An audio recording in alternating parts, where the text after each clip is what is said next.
Hello and welcome to Not My Usual Read, a couples book exchange podcast. I'm Charlie. And I'm Jenny. And this week we did a super quick book read. So this isn't going to be a two-parter. This is just going to be a one-part episode. Before we get into that, let's why don't we talk about our week before we get into the holidays, our This past week. Yeah, how's it been going, Jenny? It was so crazy. It's been so busy. Like school, kids were insane. I don't think they know that she's an elementary art teacher. I'm an elementary art teacher. You've mentioned it. We've talked about it. Maybe. I think we said teacher. I don't know if we said art, but yeah. Yeah. Elementary art. Super fun times, but it was bananas. And I'm glad it's over. I'm glad that we are in the 2 weeks off break. Suck it, nerds. Yeah, and I'm a software developer, and I made it to the final round of an interview process. I haven't found out if I got it yet or not, so I'm waiting to hear back from that. Everybody cross your fingers and toes for Charlie. I was hoping to hear back before Christmas, but I don't know if that's going to happen because we're recording this on Monday, so I doubt I'll hear back Christmas Eve or Christmas Day. Yeah, we were hoping to hear back today, but feel pretty good about it still. It's going to be okay. Yeah, we haven't heard anything negative, so that's a blessing too. So right. Yeah, and then right after we record this, we're just going to go to my parents for the next couple of days, have some fun, do some reading. We'll get to what we're going to read next, kind of towards the end. But I'm so excited. We decided to not do the Christmas holiday. I won't say what we're reading yet. We were going to do a holiday book, but we couldn't really find one we both really wanted to read. So we're like, well, let's just each, for a Christmas gift to ourselves, we just each pick a book that's on our TBR. To be read list, TBR. Every time you say that, I'm like, what is that? What are those letters? You said it. Well, I think of TLDR, which is too long, didn't read, when you say TBR, and I'm like, that's not right. So then I have to snap out of it. Yeah, I have to do it in my head real quick. But yeah, so this was kind of a normal week for us. We did another book swap. Like I said, it's not a two-parter; it's just a one-parter. We both had shorter books. Just so we can kind of squeeze in another book because we do have something planned for January, so we're kind of trying to make the timeline kind of fit. Yeah, I think both of our books fell under 350 pages. Yeah, mine was 320 or something. Yeah, I don't know. I know the amount of hours my book was because it's an audiobook. Yep. Okay, and I'll start first. So I was given Butcher and Blackbird to read by Brynne Weaver, rating of 4.0 on Goodreads. And I'm going to do the synopsis again, just in case anyone missed last week's. When a chance encounter sparks an unlikely bond between rival murderers Sloane and Rowan, the two find themselves elusive the friendship of a like-minded, pitch-black soul. From small-town West Virginia to upscale California, from downtown Boston to rural Texas, the two hunters collide in an annual game of blood and suffering, one that pits them against the most dangerous monsters in the country. But as their friendship develops into something more, the restless ghosts left in their wake are only a few steps behind, ready to claim more than just their newfound love. Can Rowan and Sloane dig themselves out of a game of graves, or have they finally met their match? And then general kind of rundown of the book. You kind of heard the two main characters there, Sloane and Rowan. They're basically both serial killers who kill bad people. Yes, Dexter situation kind of. Yeah, and it's not like they do kill other serial killers, but they more kill just like kind of depraved bad people, I guess you could say. I feel like I need to just do a really quick insert.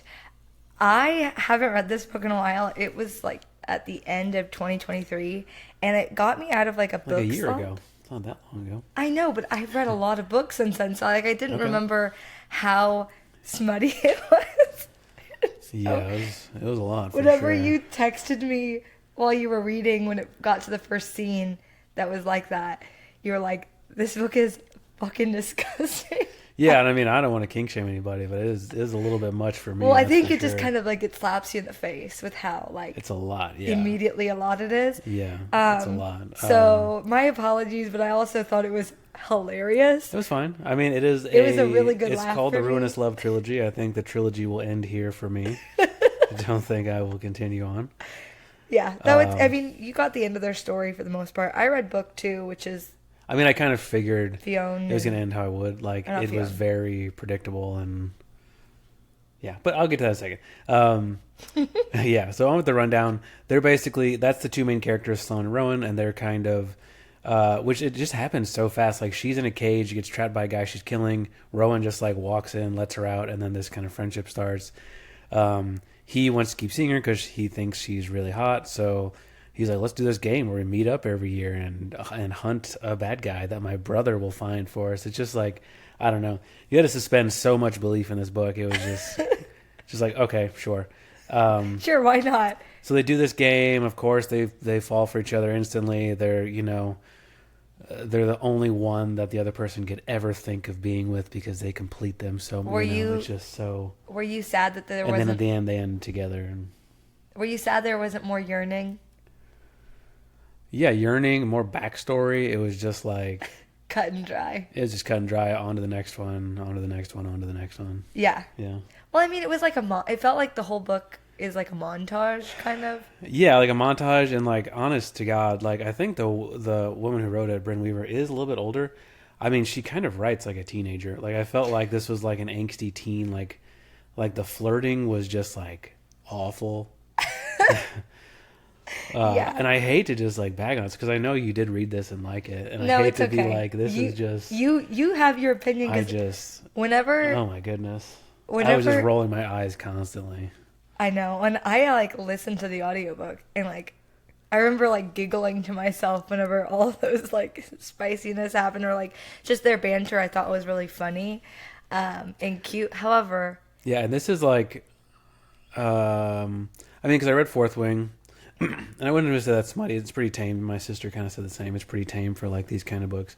I thought this was very over the top with the sex scenes. Okay, they were so very much between like, a 1 and Jesus. a 5 chili pepper spice. How spicy? I mean, this is say? the second, I guess, technical romance book I read, but this is definitely like a 5 for sure. Was it just because of like the intense descriptions? It was a lot of intense descriptions. Yes. Yeah, I forgot. I legitimately forgot about it, and then we were driving home from going to see Christmas lights with my family. Yeah, and you're like, let's put on. We can knock out, because I had like, I think I said I had 2 hours left, which I was like about 70 pages, 80 pages. So I'm like, yeah, cool. I can do that. I can finish when I get home. I had like 30 pages left, and he had just gotten past like the first like scene that was sexy times, and it was like the second chapter was just like immediately another scene. And I was like, oh, I forgot that it like tricks you out and there's 2 back to back. So I was blushing so hard and I couldn't stop laughing. I think you were crying. You were laughing so hard. I cried laughing because it was like so mortifying. Yeah, it was a lot. It was a lot. But yeah, that's kind of the end of the rundown. Lots of, once you get to about, I think it's 320 pages. Once you get to about 180, 200, it's basically just like nonstop, like once they do it once, it's pretty like, intense and like graphic sex scenes along with like murder. Yeah, but I mean, okay, get rid of the. And like I said, then of course you were like, oh well, okay, so something does happen in the end. Rowan gets held at gunpoint from this other guy, and of course Sloane comes in and saves him, and then they get married and blah blah blah blah blah. Okay, but as far as like the murder scenes go and like all of that, did you like? I mean, not like they were. I like horror, but not gore horror. I know it was a lot of. So it was very like, even those scenes, like it opens up and she'd been stuck in this cage because she killed this guy, and he like splits open from all the maggots in his stomach. I'm like, oh my god, this is out the gate. Gross. Yeah. Very intensely visual descriptions of gore. Yeah, if I were to rate the book, I think I'd give it a 2 from the ending and everything else. That seems like not too bad. Yeah. Compared to like how much I knew that you'd forced yourself to read it. And I appreciate it.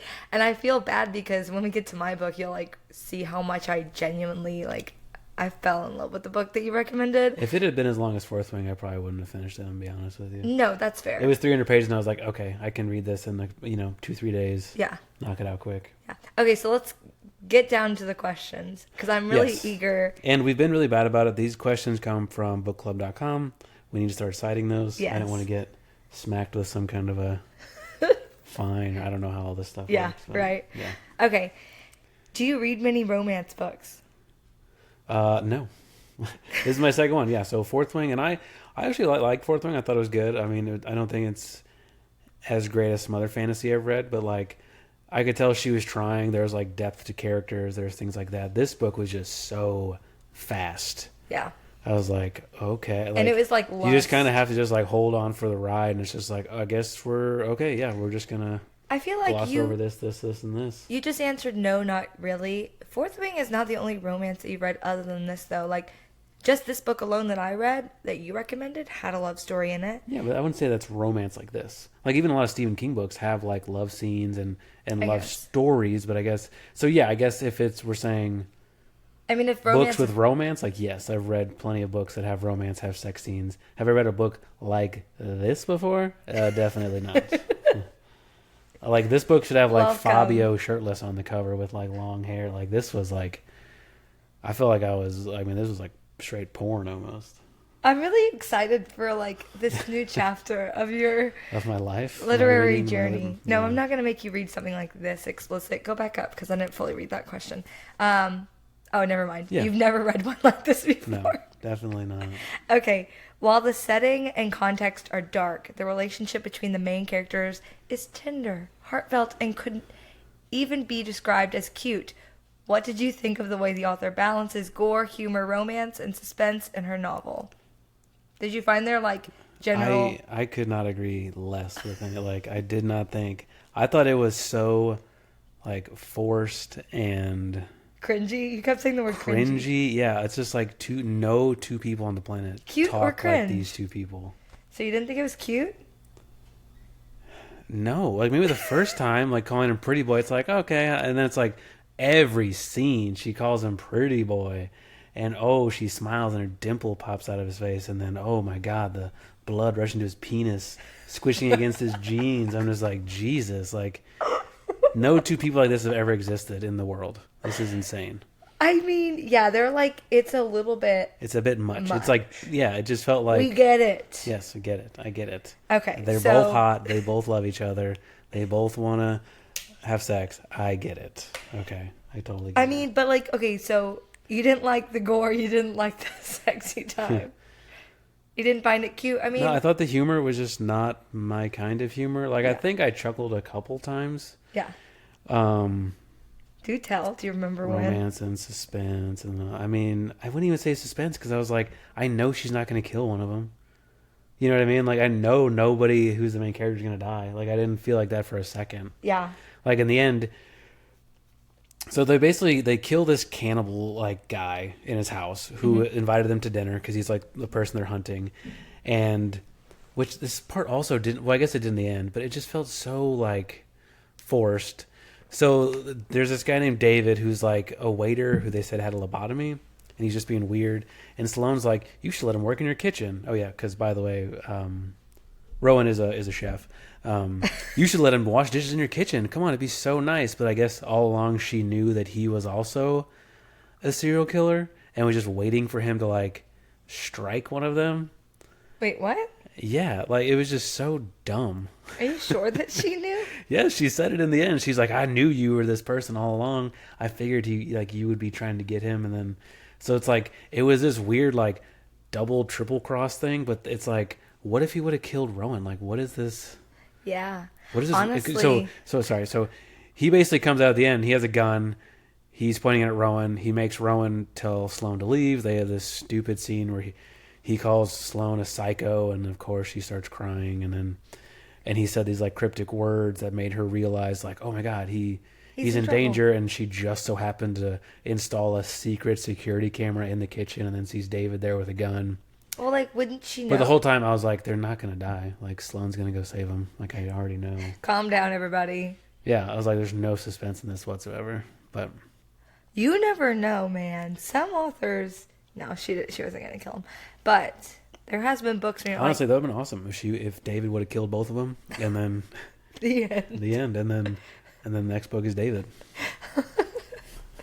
That's funny. I mean, I'm glad that didn't happen. Jeez. All right, so yeah. How does the author build suspense in the novel as Sloane and Rowan's actions threaten to catch up with them? I mean, I kind of wish she would have done, because I didn't think there was any suspense. Like, I mean, there was a scene on the farm where they go after this really big kind of guy that tortures people. Mm-hmm. And even then, it's like he threw her in this like pit, but like he didn't take her phone or any of his other stuff, or, like any of her weapons. So all she did was like text, or she called Rowan, and then he just came in and like opened the. When they But like I split wish they up- would have done more with like the cop, because it's also they I mean just like brutally murder these people, and then it's just like one line and like, and then the cleanup took a few hours, and then it's like that's it, and then I guess the FBI is just a bunch of bumbling idiots that like have no idea like who, but then all the other serial killers know who they are. It's just so weird. Right, it's like they're like all on the dark web, just like chatting. Yeah, there's just like this like interconnection Community. of serial killers that just like Now- know who the other ones are. It's just In that scene, though, there is like a little bit of suspense. Like they separate, they divide so they can like compete. yeah, one goes in the back door, one goes in the front door. Did you? Okay, so this is a question that I'm making up. Did you enjoy any of like the references to like other actual serial killers? Like there was some references to like, wasn't there like a dude that like the guy on the farm that like had a bunch of nipple stuff and like, Nipple stuff. am I crazy? He had a chainsaw and was just like torturing people. I don't remember any nipple stuff. I thought they like went through the house. Do you not remember that part? Went through the house. And like, didn't he like see a bunch of crazy shit? Not that I remember. I mean, unless it was just like an offhand comment. Yeah, I don't remember nipple stuff. Like I remember, maybe I'm crazy. Like cut off nipples on the wall, or like. No, like cut off nipples and like it's like a whole lampshade of them. Oh no, I don't remember that. Am I thinking of like a super sketchy, scary show we watched? No, Maybe that's book 2. I don't know. no, it's not. I don't remember. Okay, You could so- be absolutely right. I just don't remember. Well, somebody needs to pay attention. Fine. Rating of a 2. No, I'm just joking. Okay, so let's talk about the sex. What did you think about the sex scenes between Sloane and Rowan? Was the level of spice just right for you? A little bit much. It was. You're not gonna kink shame. No, If anybody's it's like just each- super into this, Yeah, like no each, judgment. Each scene just kind of like, It was like shocking though. I don't even know, it was like shocking. I was just like, oh, like it just like everything was just like a step further than like I would go with doing things. I was just Yeah. like I can't talk about what it is because it is graphic, and I don't know if it would like get us banned off like Spotify or these files. But like the first scene, I was like, that's disgusting. It was like the end of it. I was like, okay, yeah, I don't know. I think personally, It's like she was just trying to push the envelope with like every sex scene. well, it's not It even kinda like the starts actual out- act itself. It was the description, like the amount of times that she said certain words. I was like, you're just being vulgar to be Yeah, vulgar. because you even listened to it and you were like, okay. Yeah, We I was get- you just know, we like get the it. shock value almost was like part Well, of and it. like I understand like the kind of dominating thing, but like a lot of the stuff he would say when they were like, he was kind of like ordering her. I was just like, this is so cringy. If someone said that to me during sex, I'd probably laugh. Yeah. Like, Yeah, it's like makes you giggle a little bit. Yeah. Anyways, okay, so overall, Jenny's gonna be more mindful and remember please. the spicy. I mean, like, cause I don't think that you mind spice. I just think that like No. same thing with. I would have liked thing some more with- depth to the characters Yeah. and just the story in general. It just literally felt like, okay, we do a murder hunt, and then it's just like, oh my god, I miss him so much. Oh my god, I can't wait. Oh, we've talked every day. Yeah. Oh, I can't wait till next time. Oh, should I text him? Should I not? Oh my god. Well, oh my god, he like- texted me. It's challenging. You have to just really like accept the fact that for me it's a little challenging to find like a one-off book. There are a bunch, like there's here and there, but there's some that are, but this one was very fast-paced. But in my head I was like, oh, he's going to love the horror. I wouldn't call it horror, it's just more gore. And I'm Total not super miss into on my gore. part. But you know what? I'm not upset about it at all. I thought it was hilarious. So totally worth it for me. Can you read the funny bad review? Oh, And then let's yes. move on to mine. I mean, I feel like my bad review was so Venus on Goodreads gave it a 1 star and said, "Is everyone being held at gunpoint to act like this book is good? WTF." And you are like, So no, that man, sums it I up. love this. I love it, Venus. What are you talking Yeah, about? right? You're crazy, girl. Crazy girl. It's the Okay. best book I've ever read. All right, so Yeah. the So why don't you Watchers. tell people what you read? All right. The Watchers by Dean Koontz is what I read. And actually, is it The Watchers or is it just Watchers? I think we need to be like correct there. I'm pretty sure it's just Watchers. I thought it was The Watchers, but yeah, There's no. another series that's called The Watchers, and it's a different book by like a woman. Anyways, Watchers by Dean Koontz has a rating of 4.2. It is the very first book I've ever read by Dean Koontz, and I loved his writing style. I thought he was great. I think it was like I said, I read this in like high school, like a freshman, so a long time ago. He makes me. It I'm makes me 35 want. now, so it's a while ago. I But would love to read it was another one great. of his books that's like highly rated. Yeah. Okay, so in case you missed last time, this is the synopsis. They escape from a secret government. Two mutant creatures, both changed utterly from the animals they want. Both changed utterly from the animals they once were, and no one who encounters them will ever be the same again. A lonely widower, a ruthless assassin, a beautiful woman, a government agent, drawn together in a deadly hunt. All four are inexorably propelled towards a confrontation with an evil beyond human imagining.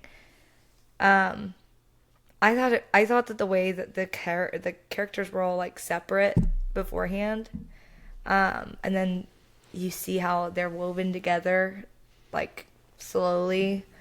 I just thought it was so well done. Um, do you want me to give my rating now, or should I wait until the end? You can do it now, or you can just kind of do a rundown of the book, and then we can do questions, and you can do it. I mean, however you want. Yeah. Okay. So it's basically following this dog, Einstein, and the outsider, this creature. They were both. So Charlie last week, he hasn't read this since high school. I haven't read in a while, yeah. So He I thought it remember was the about dog Einstein. aliens, which I was like, "You big liar! You were totally wrong." I wasn't trying to lie. I know you weren't. You were just wrong. It's fine. And I was wrong about my book a little bit. So fair is fair. I mean, yeah, it's been 20 years since I've read this. So basically, they were both test animals in this lab, and they were being engineered, or they basically were creating an animal that would be one like a spy that's like super intelligent animal, which is the dog Einstein. He has like the mental awareness and intelligence of a human, but in a dog. And then the outsider is this creature that they created in the same setting at the same time, but they were creating this animal of like war, basically. So an animal that could attack and like fight and fear, like basically like fear mongrel their enemies. Yeah. So that animal, they like made it look like a crazy monster, but they basically took the body of an ape and like elongated its jaws and made it really terrifying. And he was like super angry. He had the same intelligence as Einstein, but with like so much hate and like the urge to kill. And so you get this like parallel of good and evil, which very classic good and evil. And throughout the book, there's three other characters. There's an assassin who, I don't even remember this guy's name. I just know him as the crazy assassin guy. But I'll have to figure that out. Maybe it talks about it in the question. His name is Vince. So Vince is an assassin, and he like thinks that he gets like life from the people he kills. So he's a hired hitman, and it starts him off as killing like all these doctors that worked in the lab, is what we find out later. The very last person he like asks about like why, what was your work? And so then he finds out about the dog, and he's like, this is my destiny to have this dog that's as intelligent as I am. So I was like, dude, get out of here. You're crazy. Like, you don't need, the dog has nothing to do with you and your like quest for, I don't know. Sounds like he has a god complex or something. He did, definitely. I was just like, is he like schizophrenic? Like this, it was like really weird. His character, he terrified me more than the monster, to be really honest. Ooh. And then there's Nora, and then there's Travis. So Nora is this like, her character was really like meek at first. I loved her like character arc and like evolution, but she was raised by her aunt, and she was like in her 30s now. Her aunt had passed away, but she was a total recluse, and she was just raised to fear people and the outside, and like she just kept to herself. She like didn't have very good social skills, and she's like a great artist, so love that for her. But So she's it's kind of like you. yeah, except for I'm like Everything the opposite else. personality. No, but she's like beautiful. Like it describes how she's like this beautiful woman, but her aunt really tore her like down. Like Yeah. she made her feel like she was like super ugly, Mm-hmm. and so she's got like horrible self-esteem. And then there's Travis, who lost his wife. He lost his like his dad. His dad died whenever he was kind of young, and he just like felt like there was like this curse on him. So basically, it follows all these characters, and Einstein is like the central being entity that's like bringing everybody together. And it's really good. And I don't know. I feel like I just described the characters more than I described what happened. I don't really want to give it away because it's just beautiful. And I'm sure I'm probably going to give things away when you ask me the questions. So go ahead and fire away. Do you want to do your review? Or do you want to wait? Yeah, I mean, I think this review is bogus, but whatever. Well, I mean, in your like personal review as well. Or do you want to wait? I'll wait for my personal review. I'll go ahead and do Okay. my bad review. This funny bad. Cynthia on Goodreads said, Cynthia. right? She gave it 1 star, and she said, "Wow, the fact that so many people love this book. Well, I guess that explains why fast food is so popular too. Reading this book is like eating at Chili's restaurant." I'm just like, Whatever, Cynthia. What do you like to read? right? It's like this is like the most feel good book, but it also has like it's Suspense and but it was just like Sometimes really well written. I was like, "You're crazy, girl." All right, Cynthia. Cynthia. Ah. What a B word. A curse on your... No, I'm just kidding. All right, first question. Why do you think Einstein saves Travis in the woods? Oh, and hold on. These questions come from Caroline Library Book Club. Boom. Question 1. Why do you think Einstein saves Travis in the woods? Well, I think that he is just like inherently good, but the outsider was out there with him. Like if Travis wouldn't have gotten saved by Einstein, he would have died. The outsider would have killed him, tore his eyes out and all.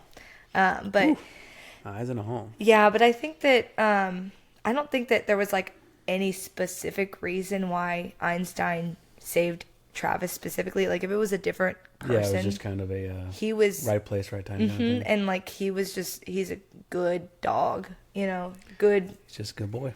Yeah, he's really good. And I think that like they don't talk about that, like how like they didn't give him any sort of like like they made the outsider bad, like they made him hate and want to kill.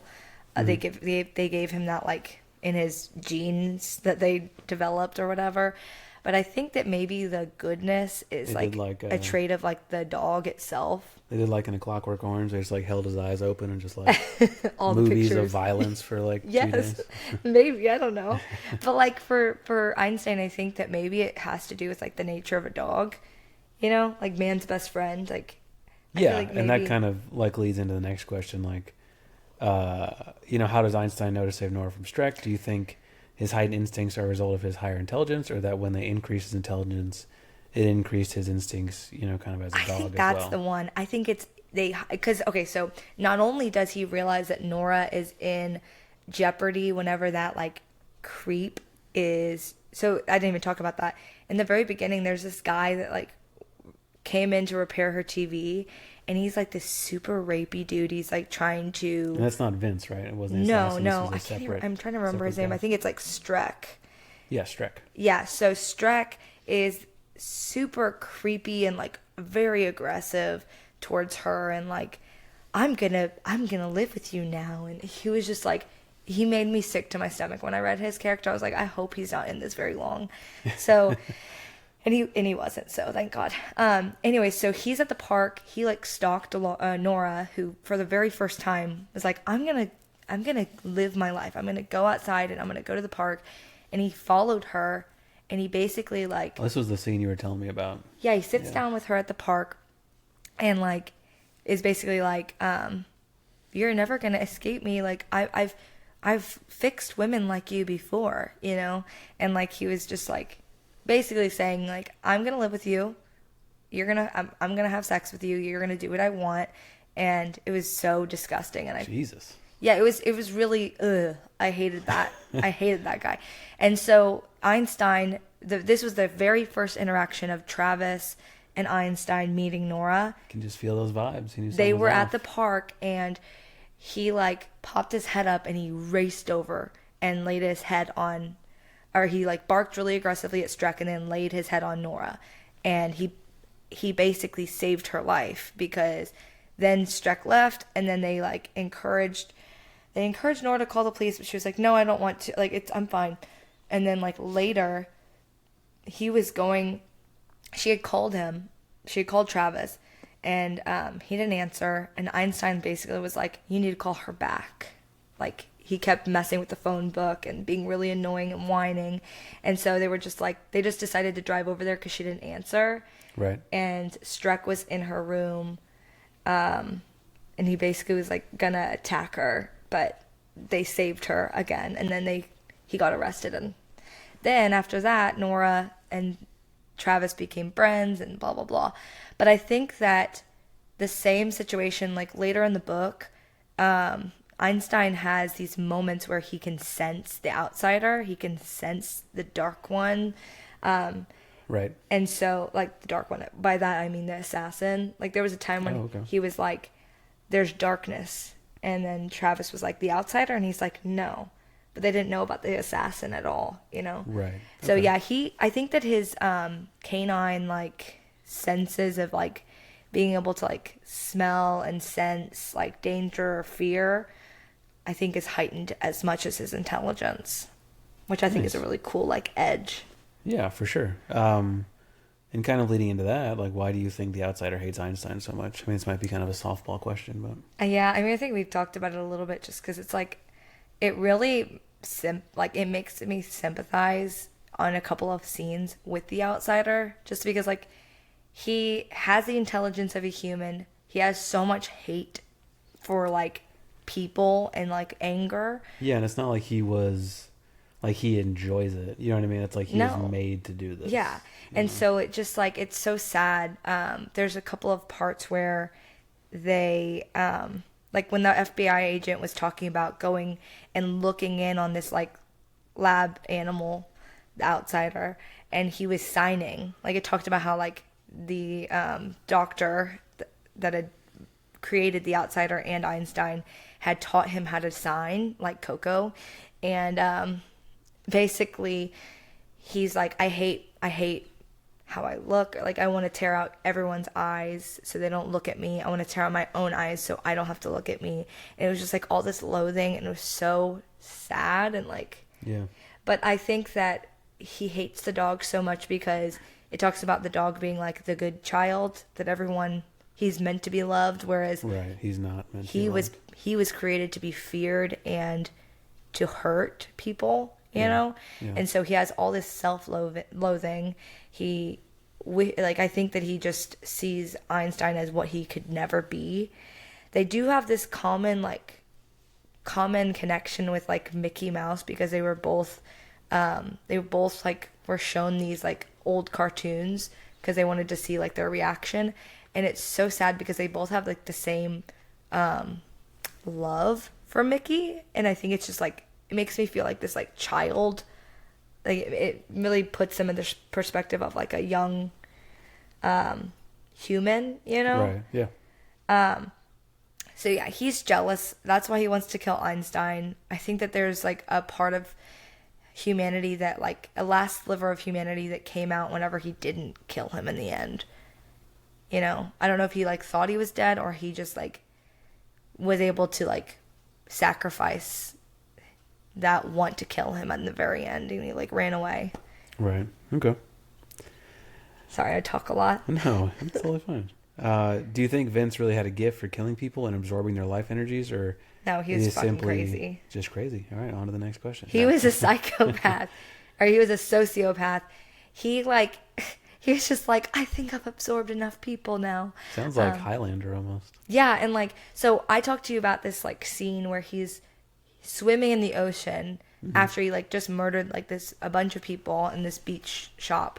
And he's like, what a good day, you know? So he went and swam in the ocean and like floated back to shore. And as he was floating back to shore, he had this like daydream about killing a pregnant woman. And that's one thing I really like about Dean Koontz is like all this like foreshadowing. And I was like, okay, well, Nora's probably going to get pregnant and it's probably going to be some sort of like weird opportunity, like this destiny feeling for this serial killer. Anyways, he was psycho. He wanted to kill a baby. Like like, you know, like that was like his ultimate goal. A mom and a baby, yeah. Well, like but he wanted that pure life, you know. It was very like, and right, that like you might not know innocence. this. You don't know this about me, but I love true Kill crime. Babies? Oh. Shut up. I love babies. Okay. Sure. No, I love true crime. So like I know a lot about like different kinds of like I don't know, MOs and killer like complexes. Just based on like the things that we've listened to and done, like read, you know. So like there was lots of like classic murder vibes. There was like his whole idea of like kissing the eyelids of the people he killed and like being like, thank you. It made me think of like the Native Americans. Like, no, don't. I feel like that's could be. Well, it kind of sounds like too. Like I know, but back, you know, like when back in the day, they used to put coins on people's eyes, and that was supposed to be like for the ferrymen for the underworld. You know. Yes. And every killer thinks that they're serving some bigger purpose or some bigger reason for doing what they do. You know, but it's all just. I need to clarify because the last thing I said was it makes me think of Native American people, and that could come off like being really offensive if I don't clarify. Okay. So I just mean like, you know, whenever like people like the people would kill like the animals, they would like thank them for the blessing of I know what you mean. the food. I know. I just need to say that because you started saying something else and I was like, oh, I don't want to get canceled. I'm sorry. Oh, you're okay. I think we all got what you were saying. Yeah.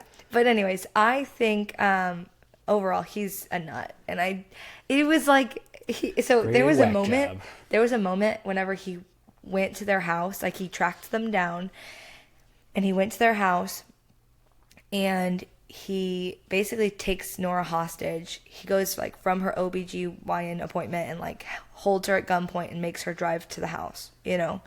And he, what was I going to say? He basically, what was I just talking about? Vince? Oh, he's a nut job? Yeah, I know. He's a nut job. He held Nora at gunpoint? So Nora shoots him. Sorry, my brain. Okay. And whenever she shoots him, I was like, cool, he's dead. Like she shot him 3 times in the chest. Right. And she like runs to the front door. And then out of nowhere, he's up and shooting. And I was just like, oh my God. I was like, are we really suspending like reality right now out of nowhere? Well, I mean, most horror movies, the killer comes back 3 times. Yeah, that's fair. He's got to have one. But in my head, I was just like, well, like we have this knowledge of like this like sci-fi world. It's like a little bit more sci-fi because like these animals. But I was like, but it's science, so I get that. I was like, this guy has just been like killing people and absorbing their souls. Are we meant to believe? But then it was like, I'm not. My soul wasn't. Or I didn't have enough saved yet, so I wore this bulletproof vest, and I was like, oh, thank God. I was about to be so mad if, like, he just killed them all, you know? Right, yeah. Anyways, he's crazy. Okay, yeah. Grade A nut job. Vince sucks. And final question. In the end, how do you feel about the outsider? Is he still a total monster? I mean, you sound like you kind of feel sorry for him. I sympathize. I think anybody would. Like I said, it's not like he's just this bloodthirsty beast, you know, who like loves this and enjoys this. He was kind of just. No, I mean he did kill a couple of innocent people for sure. Yeah, but I mean he was kind of made to do that. Yeah, I think it was just sad. I think that there's a lot of parallels between some of like the characters there's like lots of like little symbolisms here and there, like between Nora and her growth, and then like I don't know. At first I was like, oh, it's kind of like they're both, she was caged. Like there was just so many moments of symbolism. Yes, I think that I think that he evolved like emotionally a little bit, but overall, am I glad that he died? I feel like they put him out of his misery kind of thing. Well, I mean, I think Like, he couldn't kind of exist wanted in to this die world. either. Like, also, What? I don't think he wanted to be alive anyway. No, so it's one of it's kind of like a mercy. Yeah, it was a mercy. And then Einstein. So the very last chapter, Dean Koontz made me think that Einstein was dead. And so like I like listened to that part where like the outsider attacks him, and then we like had to go do Christmas lights, and like Yep. I was just like, he's not dead. He's not dead. Like I kept repeating it to myself. And then I keep listening to it when we got home or the next day, and it was like for like I don't know, a good 15 minutes they were acting like he was dead. Mm-hmm. And I cried. I was like so devastated. And then it was like, no, we just pretended like he died. And then it was just so like I still cried so much at the ending because it was just so happy. Okay, my rating for this book out of 5, out of 5 stars is probably like a 4.8. I don't want to give it a 5 just because like I'm trying to think like I don't know. I'm It's gonna give okay it a to give 4.8. it a 5, Jenny. What? It's okay to give it a 5. I know I picked a great book for you. Okay, I'll give it a 5. I was like so in love with like the whole story. Like the whole time I really loved it. I got really emotionally like invested in like the characters' growth, and like the fact that all 3 of them had their happy ending. Like couldn't have asked for more. I just thought it was like a really creative plot, like this like dog that has like the intelligence of a human. I just thought it was like, it was so good. It was so good. So, fine. I'll give it a 5 stars. That What I seems like to hear. And then you gave Another it classic. yours a 2. Even Steven. I just know how to pick good books. I don't know what to tell you. Okay, well, my next one that I recommend after we do Yeah, so our series. I think we wrapped up these books, finished them. There's a bow on both of them. Definitely read them if you guys still want to. I think we did do a little bit of spoilers, but there's still enough in there. Butcher and Blackbird, if you're into like Definitely should read them. something darker, if you like a little bit of gore and a little bit of smut, like I recommend it. I would give that book like a 3.5. Okay. But The Watchers, if you want something like wholesome and like so good, like just so much love and growth for like the characters. If you never read it, I think it's a good read. It is such a good read. I 100% recommend that book. Charlie doesn't really recommend Butcher and Blackbird, but I'll recommend that one too. Okay. Well, our next books, so we're going to try to do these over another week. Just do something really quick because, like I said, we have some plans for January. If y'all have been listening, you probably know what January entails. We're not so sure. We are going to be doing some traveling. We're going to try to do these in a week. It might be 2, but we will do our best to do these in 1 week so we can get another book in, get some stuff sorted out before the end of January hits. I am going to be reading All the Pretty Horses by Cormac McCarthy. It is, I think it's called the Border Trilogy. This is the first book in the Border Trilogy. Never read any Cormac McCarthy. He's been on my list for a while. My dad, my brother, a lot of people I know really love him. They say he's a great author. He can be a little challenging because he kind of has a unique writing style from what I hear. Yeah. Also very violent books. He likes to write about the West, and everybody knows the West is very violent, the Old West. And Did you already say the one that he's really well known for? No Country. well, he's for Old known Men? No Country for Old Men, The Road, Blood Meridian. Yeah. He's known for quite a few. I mean, No Country for Old Men is one of my favorite movies. I've never read the book, but I do have it. But I kind of wanted to read this one because this is kind of like a love story. Oh. Something a little light. I thought would be a good Christmas read. I'm sure there's still going to be some blood and revenge in it, but yeah, some savagery. So, I mean, and on the cover it says one of the greatest American novels of this or any time. But here's the synopsis for All the Pretty Horses. John Grady Cole is the last bewildered survivor of long generations of Texas ranchers. Finding himself cut off from the early the only life he has ever wanted. He sets out for Mexico with his friend Lacey Rollins. Befriending a third boy on the way, they find a country beyond their imagining, barren and beautiful, rugged yet cruelly civilized, a place where dreams are paid for in blood. All the Pretty Horses is an acknowledged masterpiece and a grand love story, a novel about childhood passing, along with innocence and a vanished American age. Steeped in the wisdom that comes only from loss, it is a magnificent parable of responsibility. Parable. Why are you messing me up? I said parable. Or I say parable? I said parable.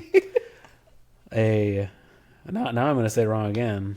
It is a magnificent parable of responsibility, revenge, and survival. Beautiful. Sorry. Can't wait. It's another short one. It's only 300 pages, so I'm hoping to read it kind of this Christmas week. Nice. Really, really excited. Yeah. What are you going to be reading, Jenny? Well, I'm reading... Also a trilogy, right? What? Also the start of a trilogy? I don't even know if it's a trilogy. I think there's like I looked 5. it up online, and it said the Zodiac... Oh, yeah, it's not a trilogy, but like a series, I guess. It's a series. Yeah, a series So of this books. is Zodiac Academy, The Awakening by Caroline Peckham and Suzanne Valenti. And I have heard a lot about these books on my Instagram, books. Bookstagram, that's what it's called. Yeah. Okay, so it's following twins, which I'm pretty stoked about that. This book is 500 pages, but I already have gotten through the first 3 chapters. And Jenny has vowed to read, not listen. So I know. We will see how quickly she reads this. I'm already on page like 50, and Okay. I read that in like such a short amount of time, so I'm in it hours. already. I'm a Gemini, impulsive, curious, headstrong, a twin, heir to a throne I know nothing about, and it turns out I'm Fae.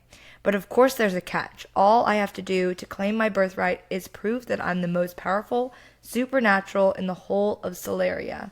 And sure, technically that's true, as I'm the daughter of the savage king, but the bit they didn't put in the brochure was every single Fae in this kingdom would claim my throne if they could.